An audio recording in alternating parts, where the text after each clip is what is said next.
नमस्कार. आज आपण या व्हिडिओतून मध्य प्रदेशातल्या भोपाळपासून सुमारे 95 किलोमीटरवर प्राचीन ग्यारसपूर परिसरातली ही ठिकाणं पाहणार आहोत.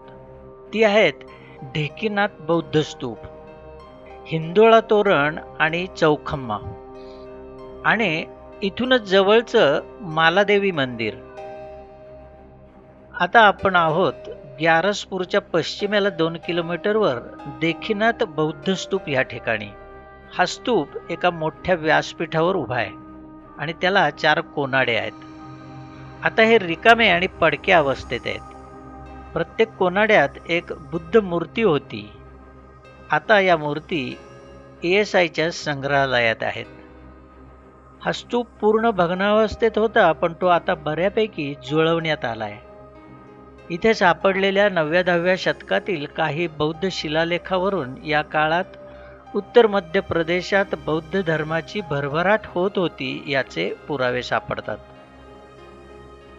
आता हेही ठिकाण पुरातत्व विभागाने संरक्षित केलेलं आहे. इथून ग्यारसपूरचा परिसर निसर्गरम्य दिसतो. ग्यारसपूर हे इसवी सनाच्या 9व्या-10व्या शतकात राजधानीचं शहर होतं. इथून जवळच हिंदोळा तोरण हे ग्यारसपूर गावातच 9व्या-10व्या शतकातील विष्णूला समर्पित असं एका मोठ्या हिंदू मंदिराचे अवशेष आहेत.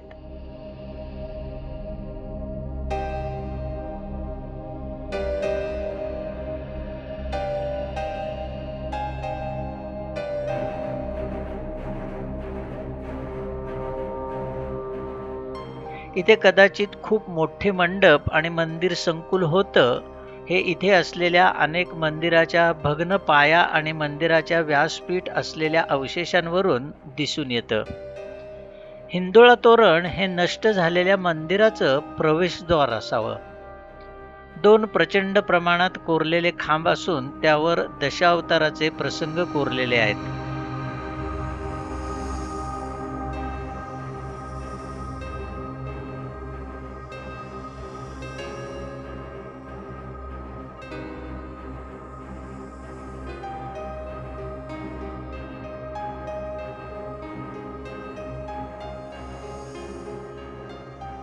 वरच्या बाजूला वैष्णव परंपरेतली काही कलाकृतींनी सजवलेली तुळई आहे. खालचा तुळईचा भाग 2 मकरांच्या मुखातून निघालेला आहे. ह्याबद्दल स्थानिक लोकांचा असा विश्वास आहे की ह्या वास्तू म्हणजे झुला म्हणजे झोपाळा किंवा हिंदोळा बांधण्यासाठी केलेला एक स्टँड आहे. ह्या तोरणाच्या पुढे काही अंतरावर एक मंडप आहे. त्याला स्थानिक लोक चौखंबा म्हणतात. या सगळ्या परिसरात पाहताना दिसून येतं की हे एकेकाळी मोठं भव्य मंदिर होतं.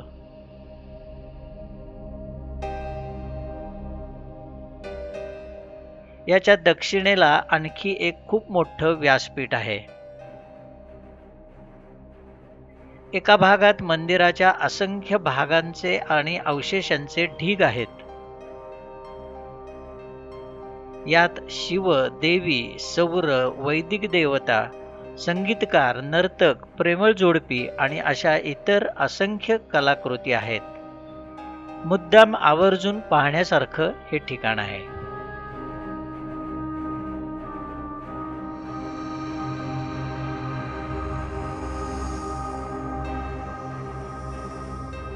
आता आपण आलो आहोत ह्या हिंदोळा तोरणपासून फक्त 1 किलोमीटर अंतरावर असलेल्या 9व्या शतकातल्या उत्तरार्धातलं ह्या मालादेवी जैन मंदिराजवळ. खाली दिसणाऱ्या ग्यारसपूरमधील मानसरोवर तलावाच्या काठावर असणाऱ्या उंच उतारावर हे मालादेवी मंदिर आहे. मानसरोवर तलावामुळे या परिसराला अधिक सौंदर्य प्राप्त झालंय. रस्त्याने टेकडीवर जाताना मालादेवी मंदिर लगेच पूर्णपणे आपल्याला दिसत नाही. थोड्या पायऱ्या उतरायला सुरुवात केली की हे भव्य मंदिर मोठमोठ्या पाषाणांच्या मागे दिसायला लागतं. मैलोनमैल हिरवीगार शेतं, दाट झाडं आणि समोरच्या विस्तीर्ण टेकड्यांनी व्यापलेलं असं हे सुंदर दृश्य इथे आहे. हे गुर्जर प्रतिहार शैलीत बांधलेलं एका दगडात कोरलेलं सर्वात मोठं आणि उत्कृष्ट मंदिर आहे. कोरीवकाम आणि हस्तकलेसाठी हे भारतभरात प्रसिद्ध आहे.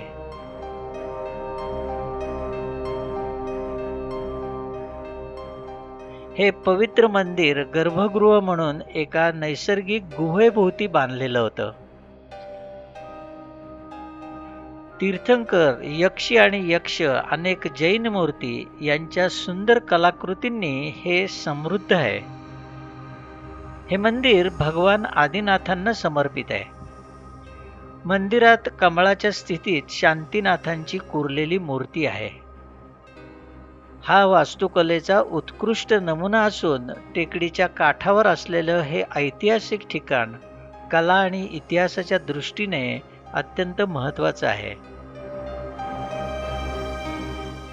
एका नैसर्गिक व्यासपीठावर उभे असलेल्या मंदिरात एक ओसरी, मंडप आणि गर्भगृह असं आहे.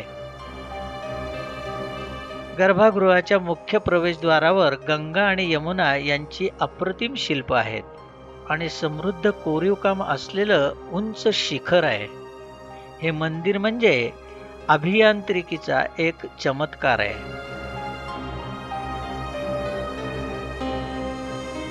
बाह्य दर्शनी भागावरचे अत्यंत शोभिवंत झरोके आणि कोरीव स्तंभ हे जैन वास्तुकलेचं वैशिष्ट्य आहेत. मंदिराच्या आतील छताचा आणि भिंतीचा प्रत्येक भाग नर्तक, स्वर्गीय प्राणी, देवदेवता आणि आकृतिबंधांच्या जटिल दगडी कोरीवकामांनी सजवलेला आहे. गर्भगृहाभोवती प्रदक्षिणा घालण्याचा मार्ग आता दुर्गम झालेला आहे. डोंगरात कोरलेल्या गर्भगृहाचा मोठा भाग कोसळल्यानं आता मंदिरात प्रवेश करायला मनाई आहे. मालादेवी हे भारतीय पुरातत्व सर्वेक्षण विभागाचं संरक्षित स्मारक आहे. जरी ते आज भग्नावस्थेत असलं तरी प्रतिहारांच्या कारागिरांचं अतुलनीय कौशल्य इथे पूर्णपणाने आपल्याला दिसून येतं. या भग्न शिल्प अवशेषांसमोर उभं राहिलं की मनात केवळ एकच प्रश्न उरतो. ज्या अज्ञात कलाकारांनी कधी काळी आपले संपूर्ण कौशल्य, प्रेम आणि भक्ती या रूपात ओतून उभं केलेलं ते तेव्हाचं पूर्ण रूप कसं असेल?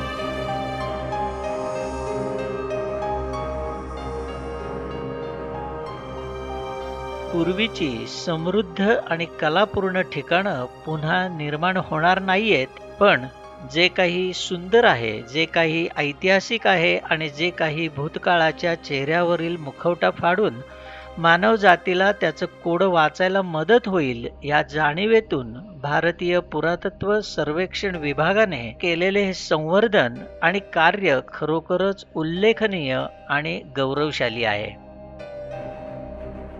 निर्जीव पाषाणातून, अथक श्रमातून कलाकृतींचा हा स्वर्ग घडवणाऱ्या त्या अज्ञात शिल्पकारांना, त्यांना आश्रय देणाऱ्या राजसत्तांना आणि जे उरलंय ते जपून पुढच्या पिढीसाठी वारसा म्हणून जपणाऱ्या संग्रहालयांना प्रणाम. धन्यवाद.